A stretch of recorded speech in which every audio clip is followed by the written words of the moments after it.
The story begins in dead terrain, where the army is terrified by the arrival of the corpse god, but Shigura and his teammates confidently move forward. Meanwhile, the first unit of soldiers is fighting with the corpse god in the dungeon. He summoned several blades, which killed most of them. The captain ordered them to retreat as the main subjugation unit had arrived, led by the mighty veteran, who has encountered death many times and is known as a calamity crusher. And we see the corpse god summoning a black lightning spell to attack Shiguro, but his teammate blocks it and says this labyrinth is still growing. The calamity crusher uses an acceleration spell to strike him, but he blocks it. Shiguro again runs towards the corpse god, but Necromancer summons a number of blades to attack Shiguro, but he fends off all of them. The clash between both of them results in a collection of the dead souls outside the dungeon. They turn into an energy beam that shoots down into the spell of the corpse god, who uses the energy to summon a dragon. Shiguro attacks the dragon by strengthening his sword and combining it with the acceleration spell to cut through the monster. The mages standing aside say that if we fail to crush the Necromancer here, his corpse will consume the world. Shiguro again attacks the corpse god and even lands some blows on him, but he uses a spell to generate a whole army of skeletons against the Calamity Crusher. Still, his teammates are quite confident about him, and we saw some glimpses of his past, where a voice blamed him for the deaths of many people. He could see the souls of the dead, and since he was in a world full of demise, he had been through a lot of struggles to reach his current power level. He kills the dragon and tells the corpse god that he can see all the souls he has sacrificed. As he had the evil eye, the mage gave a brief introduction to that power. Most of the bearers of the evil eye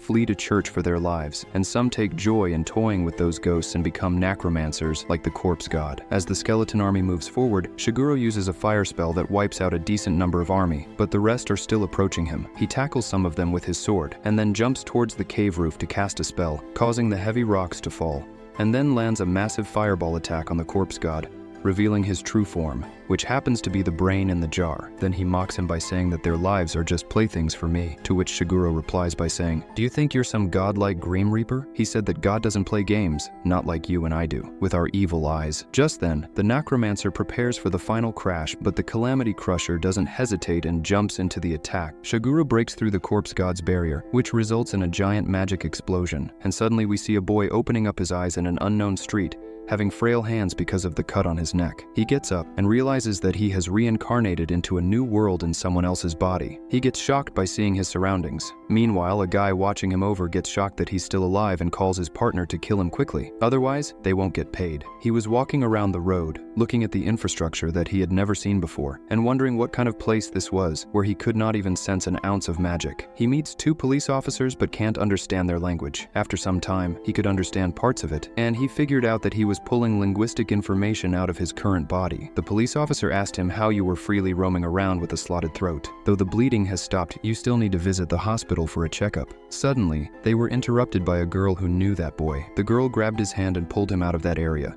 Two guys were noticing the whole scene and commented that it's just normal things happening in Shinjuku. That girl brought him to that same street and asked him if he was all right. He tries to pull out some information from that body about the girl and sees a blurred image of her smiling face.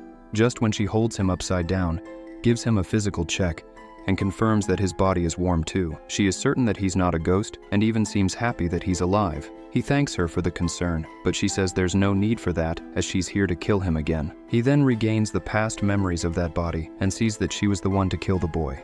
He runs away from her. The one watching over them tells the girl that the boy is Polka. He is 16 years old, and someone has paid them to kill him, so she better completes her job this time. The guy escaped to an abandoned building. He was frustrated by his new body's lack of stamina, and he couldn't use any spells to even heal himself. Just when the female assassin found him, she shot several blades towards him, but he dodged them all. She then again attacked him with the iron rod. Luckily, he avoided all of her attacks, but all of a sudden he falls to the floor when he's hit with a knife to the leg. He turns to her and glares at her while removing the knife from his leg and throws it towards the girl, but she easily dodges it. The guy slips away and finds himself in a strange room. The killer catches up and tells him that the building is a famous one, known to be used by the Yakuza to end people. There are rumored ghosts that haunt the building. The guy confirms those rumors, as even with this body he can use the evil eye, as that power is connected with the soul, and he could sense the energy of the dead over there.